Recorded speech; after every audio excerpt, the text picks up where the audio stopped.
I want to say maximum respect and salutations to the ancestors and the elders who are in the circle. Thank you for being here and being a part of this wonderful space that has given us the landscape of what Washington D.C. used to be, and hopefully where we're trying to take it to the next level of time.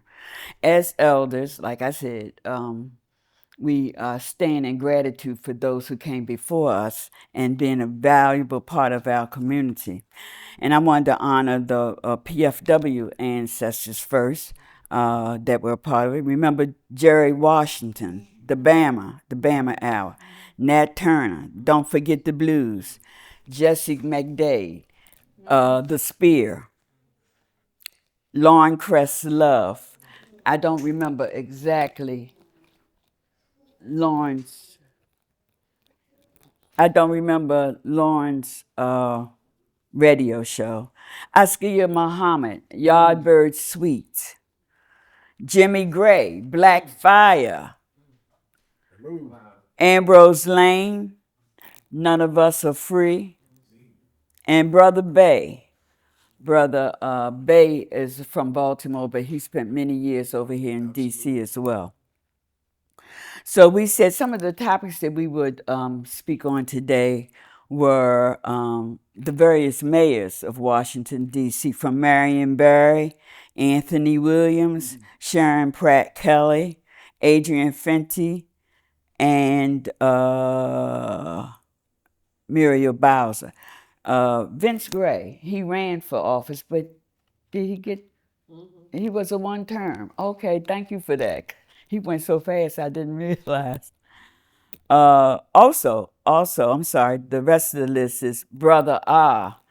I don't remember Brother Ah's show. He had a wonderful Rusty Hassan and the Field Marshal. Remember the Field Marshal? Back in and Damu Smith had a wonderful radio show as well.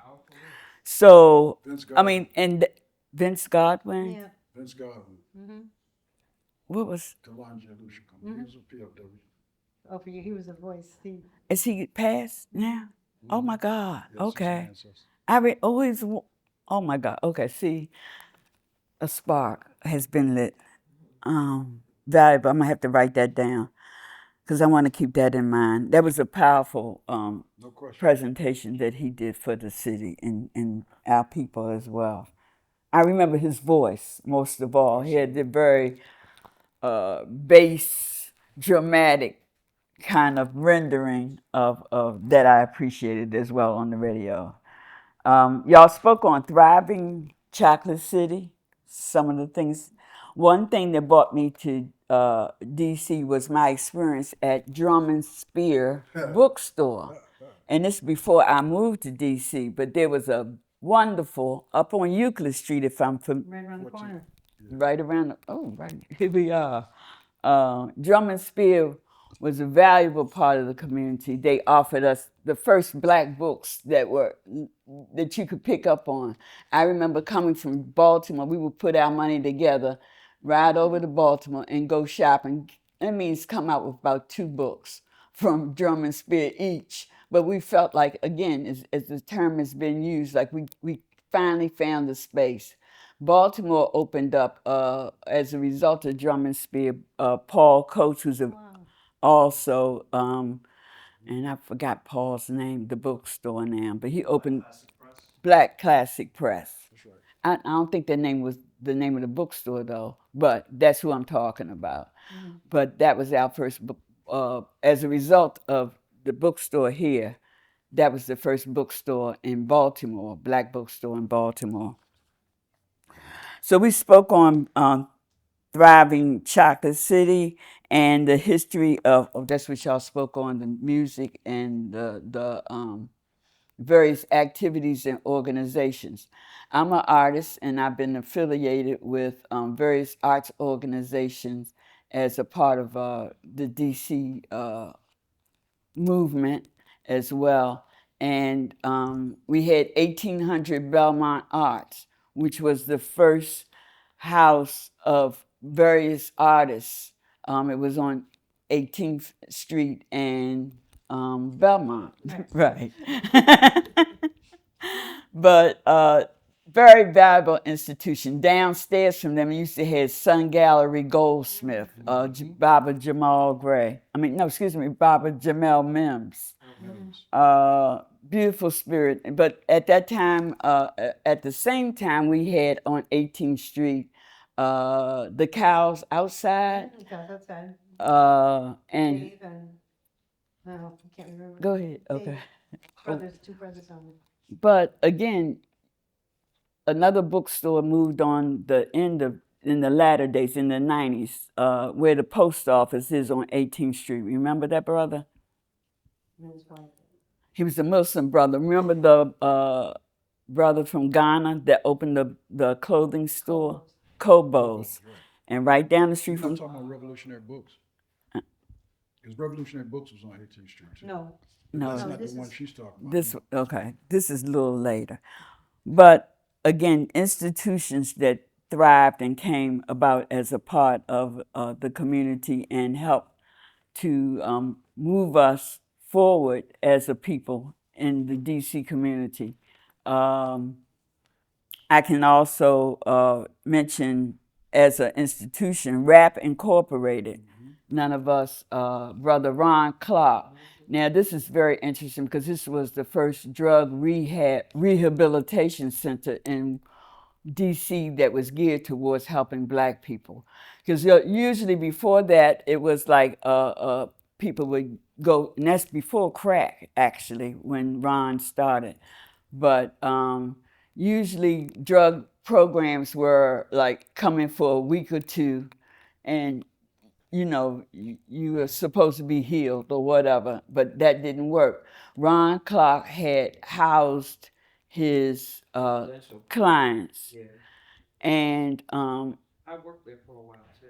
and I volunteered for many years at RAP Incorporated. There were quite a few. There were Also in terms of the. There were quite a few others too. You had Pride, you had Pride Special Approaches to Incorporated. Juvenile Assistance, you had Safety, Stop America from Meeting the Young. All of them were in the same area. So, and I work with Safety. We found Safety Incorporated. That was in the 70s. And same thing with Special Approaches to Juvenile Assistance. That was right around the corner from RAP. And PFW happened Where to be was down RAP in that area then? at that Where time. was- PFW was right down in that area at the same time. Right. Oh. RAP was down on Off Willard, 18th. Willard, Hobart, Willard. Street, Willard, exactly. but PFW was right there in 18th On the Street corner. too, in that area.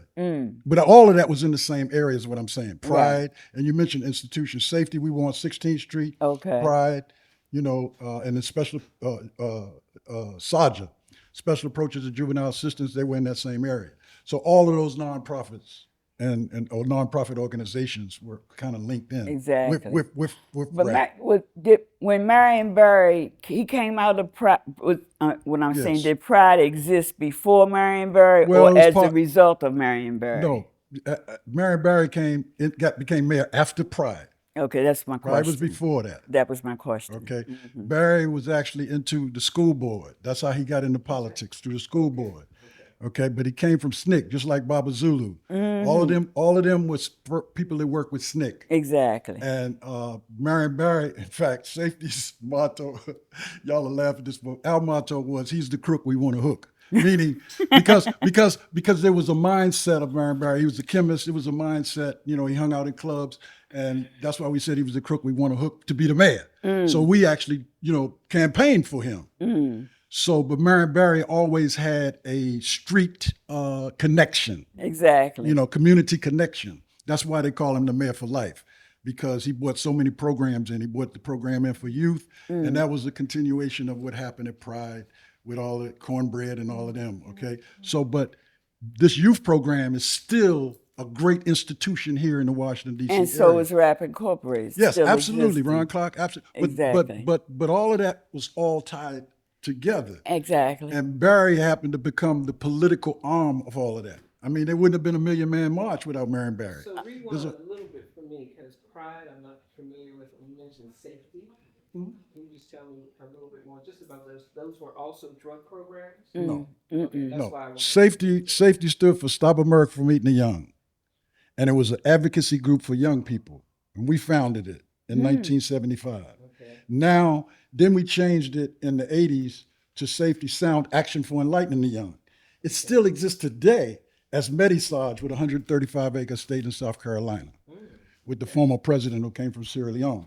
So that particular nonprofit still is in existence. It's just that we moved it into a different direction, and that's where we go with our things to collard greens and take the girls to camp. Oh, is that where y'all go? Yeah. Okay. So that's a continuation because safety, I was the executive director of Safety Incorporated, but most of the people that were the board members were people who came home from Vietnam. Okay. And we had a house on 16th Street, 1825 16th Street. It was unattached. And that's where we did a lot. That's how we connected with Damu. That's how we connected with a lot of people, Nana Kwabena, and that's how we connected with all that. So it was a program that was tied to the independent schools, because as Dira mentioned, Howard University, Ron Clark and all of them that came out of Howard, that formed Nation House Positive Action Center. So as you start talking about institutions, all of these institutions were all tied in. Nana Kwabena and what he did. So all of that was tied in because Dira said it, it's a mecca, but we cannot just say DC. We have to talk about PG County, Montgomery County, and Northern Virginia. It's the Okay. DMV because all of the people, a lot of people who lived in DC grew up, moved into Montgomery County or Later. PG County. Right. So it became the DMV. That's why we have so many people, because DC is a small place. But all of these institutions, back to what you were saying, Pride, was sort of like the nonprofit arm of what Marion Barry wanted to see happen. He tied to people like Cornbread, people like Petey Green. That came Petey out of them. Green. That's a legend. That in was U DC. Street. But I'm the only one in here, I think it was born here in Exactly. DC. And like I Exactly. say, I'm the younger one in my family. My brother was 8 years older than me, about 9 years older, and my sister 8 years. So I saw the run of what was going on in DC. When they called it Chocolate City, it was really a chocolate city, for real. But it was really a country town. It wasn't fast. Downtown was U Street. This was a country town. No, I'm serious. This was a country town in the 50s. You didn't have to lock your door, none of that. Okay. And of course, white flight did take place, as people started to move from down in the Southwest and the Foggy Bottom area, moved uptown. White flight took place. Okay. But still, they didn't necessarily leave the area, the DMV. So I want to make that clear too. So, but tremendous amount of people that moved to DC ended up staying in DC primarily because of Howard University. Most of the people that I work with today all came to DC because they went to Howard. I mean, that's just what happened. And they end up staying here because they love the cultural, because it's Yeah. not just, see, people from all around the world come to Washington, D.C. and end up staying. Well, it's also an international place because of the embassy. It's also an international place because of the embassies. But I came here because my family, I always say, my mom is from New York City and Jersey, but our South is DC. So we actually I'm blessed to say we have a 100-acre farm about an hour and a half away that we've actually owned for 100 years. So these were quote unquote my country cousins, so to speak. Okay. The city were my city cousins. But I actually came here after living out of the country, primarily in Asia, traveling other places. But I came into California to do the Olympics. I'm primarily, you all know, I'm a performing artist, singer, dancer, actress, director, all those things, and came to do the Olympics in California. One of the things about the Olympics that some people don't realize, it's an international event. So there's all kinds of international productions going on and activities to both support the artists, complement the artists, and as well as all the athletes and the Olympians, so all the different cultures that are represented. So they get represented throughout the whole festival outside of the athletic competition. But I also realized that I found that people who were of African descent in California, most of the time weren't controlling their own narrative. And the one thing I know about New Yorkers ain't waiting for somebody to tell them they can do anything. So if they have to do it on the street corner, there's a lot of street performers we know. People vending on the street, that's been going on for years. People, hustling in the subways, that's been going on for years. But I remember a friend of mine who actually put a big band, probably in a room about this size, a studio apartment, and he was recording a big band in his studio apartment because he wanted to make sure that these were black folks and this information got out. And I say all that to say that California was a disappointment because even people who had positions and titles didn't really have the clout get anything done. And after being there for about a year and a half, I started a radio show called Malaya's Magazine. I was working to put it into a television show. We didn't have podcasts at that time, but um, uh, and so just realizing that a lot of stuff wasn't happening, and I just had to leave California. And I understood that DC was a place that was Chocolate City, and that there were people in all kinds of positions, from the very basic positions of cleaning and laundry and those types of grassroots types of things, but also all the different positions that people had, whether they're a doctor or a dentist. And it was nice to get here and find out when a person had, I could go to a bank in an area that I didn't expect to see. The president of the bank was a person of African American descent. And they actually had clout and they were well respected. And so just seeing those things made it so that I want to stay here and see how this develops. Marion Barry was the mayor then, but I saw a lot of other positive things getting done by so many people. So this was the place, and I've watched that grow. And that's one of the reasons why I came here. My kids went to Duke Ellington School. I used to teach there. The art school being there as well is another reason why I stayed. So all of those things, and then the cultural things that we have here have I wanted just to been say Melvin tremendous. Deal had Oh, a yeah. lot to do. Melvin Deal and the African heritage drummers and dancers in terms of the cultural activities Right. in the area had a lot to do with that. It was the first, other than Olatunji, Right. the first live African drums we heard in a lifetime. Like I said, I'm from Baltimore. And I also wanted to mention the Landsberg building, because the Landsberg building, for me as an artist, had all kinds of artists inside. Melvin was inside. I work with Asan Kunte, who has Conqueron. We worked together actually in California and decided we were both coming back to the East Coast, to DC. And of course, he's established himself here with the help of Melvin Deal. But so many people, so many different artists were in that building.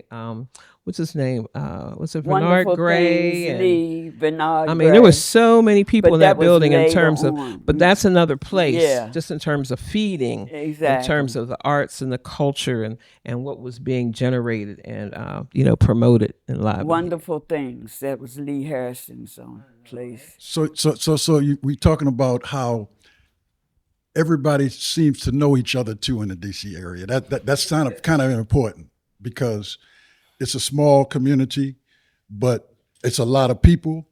And Dara brought it up earlier how Howard was so important. Howard University was so important to that because, we used to joke, my mother went to Howard, by the way, and my uncle.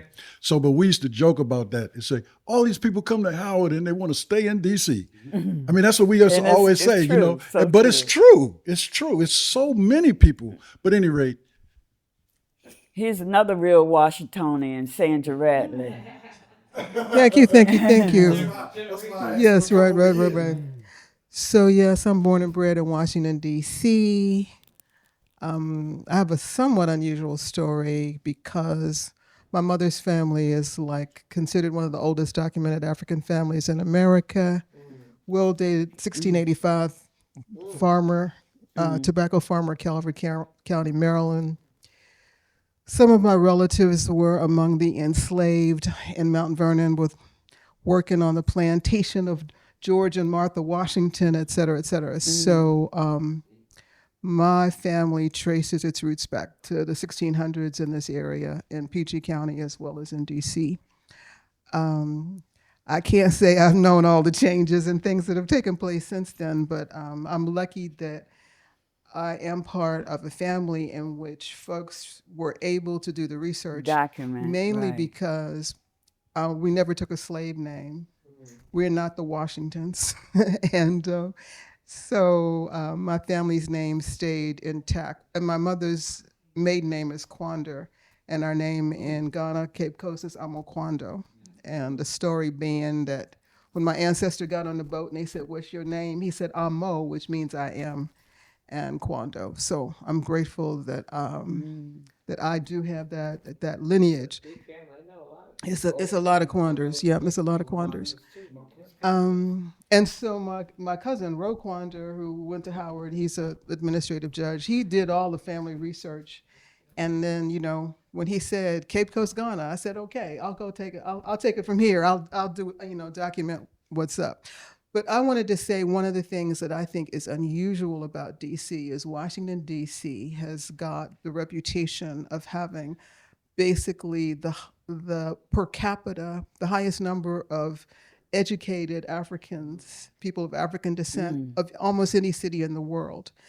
And so the fact that this was also a border area in a way, as people have just talked about 11th Street Bridge, when you crossed that bridge, you went from being enslaved to being free. So the thing that's interesting about DC is it's always represented a free zone for Black people. And that is in terms of education, that is in terms of culture, that is in terms of spirituality.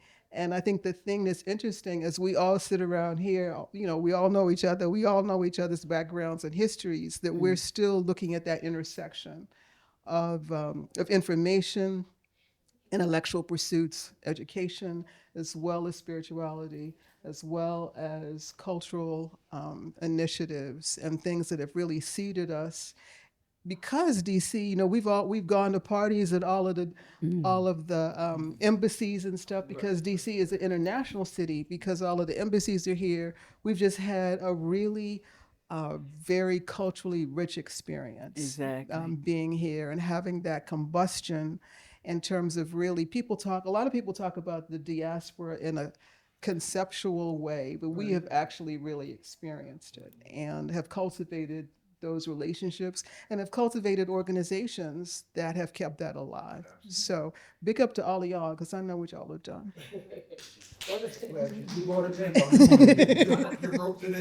the first fashion shows I did was with you when I first got here with Merle Ramsey and I can't remember. Really? Merle. I Several haven't heard her different name in a while. productions, different places. Was it on Euclid Street as well?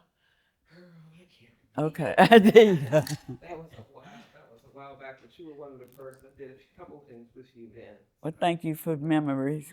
So- Went so- out of mind, but thank you. So I'm glad you segued into that, because I'd like Genuine to talk a little bit, because I mentioned you earlier as being one of the when we were talking earlier about the cultural artistic expression that you brought to DC Thank with you. your clothes. And I was telling the young lady earlier, worldwide, your stuff is still. But again, it was DC that sparked that energy to make me feel like, number one, I was home finally. From Baltimore, I was right down the road. But when I got here, and it was surrounded, I think Dira was one of the first people that I met, Washingtonian Baina, Brother R. Baina Abady's the wife of Nasser Abedy, the jazz drummer, the mother of Cush Abedy, another jazz drummer, all family related to PFW in some way. But these were my introductions to DC, and I had, again, made a way from Baltimore. I graduated from Maryland Institute in June of '79. I married Uziki Nelson in August of '79. So I came straight over here as soon as I found my way. But the work was about uplifting ourselves from the norm of what was offered in terms of cultural clothing. And I was very fortunate that I had started years before, probably came out I was going to say the closet, but I came out. Well, it was a cultural closet That's right. as in Baltimore, but and I did. Thank you for that. Saying Denolua African Shop was the first African store downtown Baltimore. Do you remember Denolua? We were 208 West Saratoga Street, which was a main venue in the city. But again, and that's what led me to Maryland Institute, because I had worked with two partners, Olu Femilayo. Some of you may know Olu, who was a dancer. They used to dance with Olatunji, and a brother named Dennis Farrell. And then we had another partner. He wasn't there, but that was our African, I was going to say Senghor, but I forgot his name now, Sekou.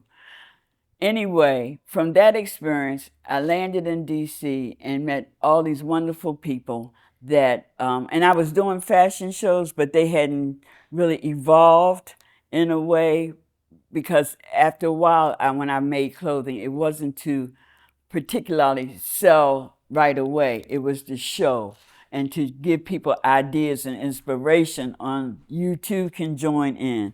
We had Ebony Fashion Fair back in the day, where ebony fashion shows were very prominent then. And seeing that, I think her name was Eunice Johnson, used to go to Europe and buy from these, the wardrobes from these various fashion houses, yeah. And I wanted to do something that would render an African-centered look on the stage, because they came back and put the clothes on. Yes, they had the look of a Europeanized African mindset. That's what I saw when I saw Ebony Fashion Show. So that gave me the spark to want to do something else. Along with that, I witnessed and became very much drawn to Sun Ra and the Sun Ra Orchestra. And it was just by way of seeing the various shows that Sun Ra did. He was outside the box. And I wanted to join in, not to be like him or with him per se, but that idea and mindset. You got to work outside the mindset that's being offered to you. Space is the place. So I was saying Africa is the place to be. And I wanted models that were regular sisters. I wasn't looking for your 6 feet, 10, 100 pounds. I'm looking for the sisters in the communities that you would see. Maybe that's how you got in there so quickly, because I was looking for you. I was looking for sisters that were I call stage ready. You were a dancer. I looked for dancers mostly, people who were in the theater life. So that's what rendered and made the work so giving over the years. And I say I put 52 years into that. Thank you. They were so much fun. Beautiful. Because we could be ourselves. We weren't trying to be like, walk down the runway, turn around, walk back, all stoic. We gave ourselves over to the music. For 10 years out of that, I worked with Mamadi Nasuma and New World Percussion Ensemble. That was very powerful. That was very dynamic, because that was live music, number one. We used to work from, what's those little cassette tapes? I mean, and so to actually come from cassette tape to an actual band working with you.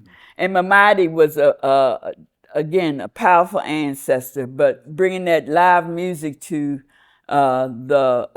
it turned into a pageant more than actual. You really brought the multimedia, because you also did fashion shows with your husband's sculpture. Right. In the Thank room. you. Yeah, and in terms of the totems, Right. in terms of looking at all the looking at our art in a holistic way. Exactly. So that nothing was the clothing wasn't something by itself. Exactly. It was all part of as you said, a pageantry of our lives and of our cultural traditions. So I think you really did set a high standard. You are still setting that high standard, not just in your clothing, in your art, but also in the way that you conceptualize how our art should be seen and appreciated and presented. I mean, because you've changed the game. Well, thank you. I appreciate that. Yeah, and that was my point, and I'm glad you said that, because you gave me an opportunity to model some of your fabulous clothes. Well, thank you, Baba And when you mentioned Sun Ra, I was like, yeah. And so, let's wrap this back to PFW, because all of what we're talking about, when I was growing up, there was a thing that we used to have about Baltimore. And we used to say, be more careful about more going to careful. Baltimore. Be more careful. Don't go. The DC folks were very leery about going to Baltimore. I'm serious. Still are. But Baltimore folks who was very cosmic came to DC, and you were one of them. Brother Bay was one of them, and I mean it's others, but it's sort of like Mataka. it's a lot. It's a lot. But what I'm saying is not just around people from around the world, people from Baltimore is like 45 minutes away. And y'all came over here and ended up you brought all of that culture over to Chocolate City. That was the beauty of being so close. Yeah. This is the soil where it could grow. Exactly. There you go. Absolutely. Yeah, well, that comes back to us talking about Chocolate City because, as I said, I grew up here. So my mother and them used to tell me stories about, and I mentioned it earlier, how they used to dance downstairs at the Lincoln Theater. That's where they used to dance at, downstairs in the Lincoln Theater. And so U Street was like a downtown for all of us around DC. I mean, down. That was it stuff. Booker T. I talked to people talk about Harlem. That was in terms of Harlem is more than a location. It is a concept, and so the idea of having a black zone that was really had that concentrated energy of blackness, culture, music, all of those things. So U Street was that for DC. I mean, so Chicago had its version, Detroit had its version. So as people talk about Broadway at one time, Black Broadway. Broadway on you. So like your mom, I have got pictures of my mom and her black after five dresses at all those the Ubangi Club, all them little clubs up and down U Street. And people used to dress to go to the Lincoln Theater. And what's the jazz club that's right on the corner of 12th? I know, the Bohemian Caverns. So The Caverns, that was another place people used to go, and not just to hear live music, but also to dance. And so dancing also was a major thing in DC. Absolutely. I mean, going to all of I went to my first dance at the YMCA. I mean, we came up dancing. And so the other thing is, in terms of DC, Nana, that it is no surprise that we have go-go, and it is no surprise that we have hand dancing, because those are like that's the cultural foundation of the real DC. I mean, the people who grew up here. Man, I'm glad you brought that up. But I want to take us even back before then, because DC was a cultural mecca. My grandfather, was very tight with the Duke Ellington family. And what I want to tell y'all about Duke Ellington is that a lot, U Street, like you was talking about U Street, but 9th Street is where Duke Ellington used to play after hours. So we had not only the Howard Theater, the Booker T, the Lincoln, but you had after hour joints that used to run till sun come up in the morning. And they used to go there and play music. And I used to hear stories about that, right? And one of my uncles was Owen Davis, who was a assistant police chief. And he used to get on us as young people, because we used to hang out. We go down on U Street. And he used to tell us, if I see you on U Street, I'm going to do this. Because he thought that, it was best for us not to be anywhere without parental guidance, okay? But anyway, I say that to say how culturated that whole area was when we were growing up. U Street was like the place to go to. I mean, you had the Booker T, you had the Lincoln, you had the Republic, you had the after hour spots, you had the Howard Theater, and so that's important. But then you mentioned something so important: hand dancing. And I grew up hand dancing. Exactly. I mean, you come to DC and you hand dance. We used to say, you going to the party, you got to know how to hand dance. So it's interesting, because in Chicago they call it stepping, in Philly they call it the bop, and of course they had the New York. Everybody had their little thing what they called it. But here hand dancing was very, very serious. But go-go music, what a lot of people don't know about go-go is it came from Smokey Robinson's going to a go-go. You understand? That's where the whole and now that I want to say that because I know what I'm saying. I grew up on it. Chuck Brown could not play at clubs that sold alcohol. So they started doing sock hops. You know, where like you had Creamboat Palace, all these different places. And that's how the go-go phenomena came into existence. Then you had the people like Max Kidd, who became the godfather of promotional music in the era. Dear know what I'm talking about, but I say that because Chuck Brown became the godfather of go-go, but go-go music came from the hand dancing community. It became a DC culture. And so it's important that for us to know. And so as PFW comes to DC and comes into, you know, on the airways, everybody that's doing everything had that avenue of getting the word out. And hand dancing is still a cultural phenomenon in Washington, D.C. So it's very important for us to know that. Down at Anacostia every week. Okay. They have a hand dance group Anacostia where? at the Anacostia Park where The skate With the ring? stage, ring. with the they stages. meet every week. Yeah. Somebody still coordinates it. They Wow. take donations. They bring food. Well, it's all senior events. one second. Look it up because No, the reason. It's Let good me to say this. know. I but- went once. I can't dance to save my life, No. but I can No. do it. So sorry, but I just want to make it clear though. The National Hand Dance Association, which is still a formation, we formed a group called the Nubian Hand Dance Association, which brought culture into I the remember dance. who was the Farouk Baba. Muhammad. Farouk. Farouk Muhammad Exactly. came from Chicago as a stepper, and he learned how to dance from Sister Priscilla, who also, we all had what it's called, and I'm saying this so she understands how it went down to the younger generation. The National Hand Dance Association I remember made sure that we started getting young people involved in hand dance. Because one thing about hand dance is it teaches men to be more respectful to the young ladies, and it, other than just, you know, breakout dancing and bucking wild, you had to know how to lead a sister, and you had to know how to be gentle with a woman. So hand dancing became a serious culture, but it also became a way to teach young male hand dancers. So then you had a lot of people that got into it so deep that they created institutions that taught younger people. Now, I don't know whether y'all know it or not, but it's a young guy named Marcus, and he is world renowned now. And he really? grew up as a teenager learning how to hand dance. So what I'm saying is the next generation picked up on hand dancing just like they picked up, just like go-go, because it started with us. We elders now, but we started go-go. And I want to make that clear. That's why a PFW, though, is so important, because everything we're talking about Exactly. came through the network of PFW's communications.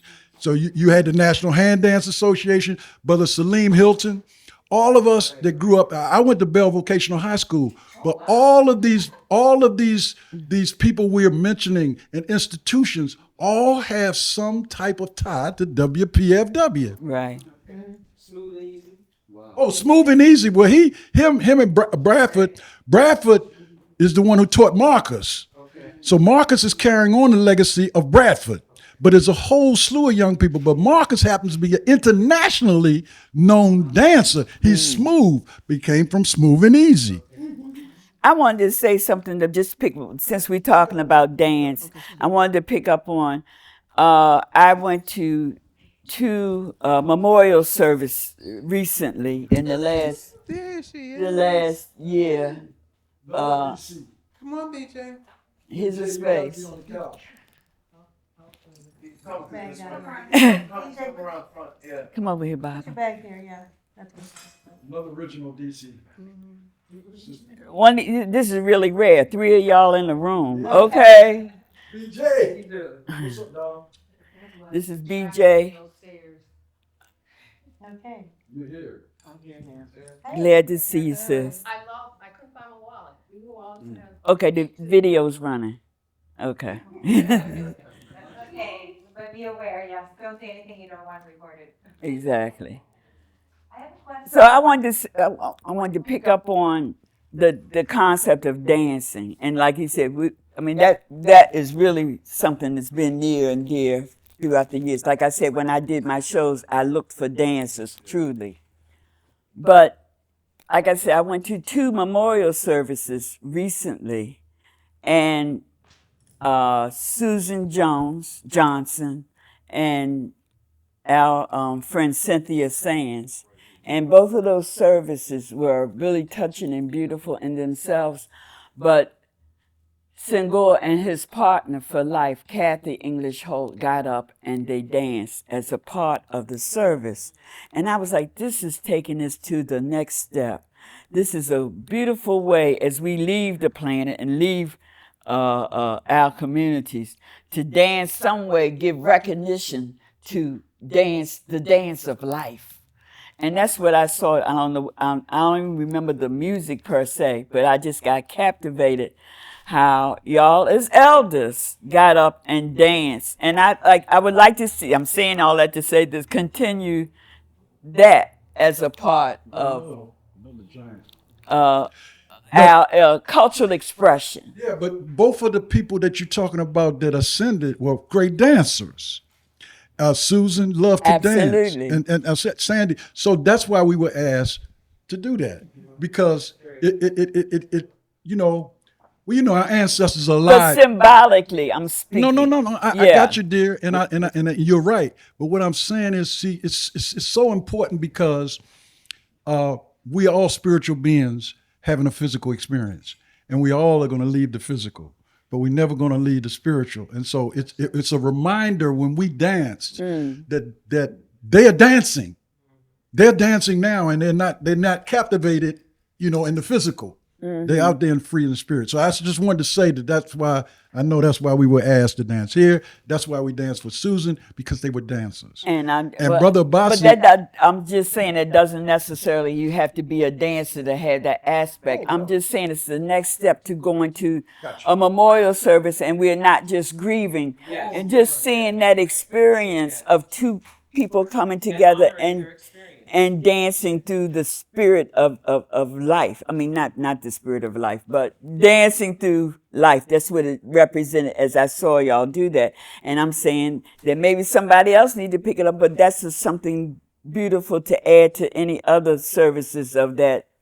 Well, I want to say as a transplant, one of the things that I really enjoyed about hand dancing in DC was going to Ibex. Y'all remember Ibex?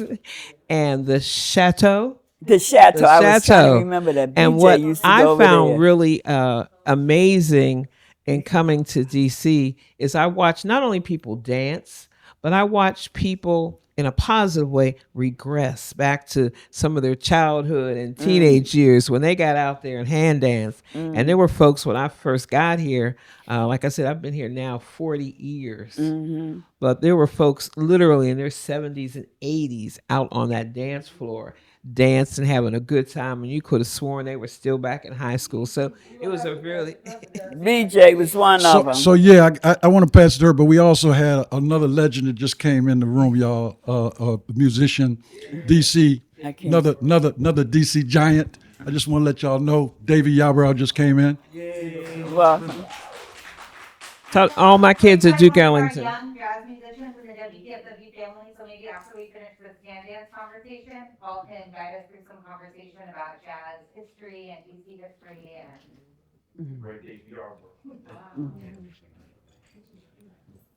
Good afternoon, everyone. Sorry I was late.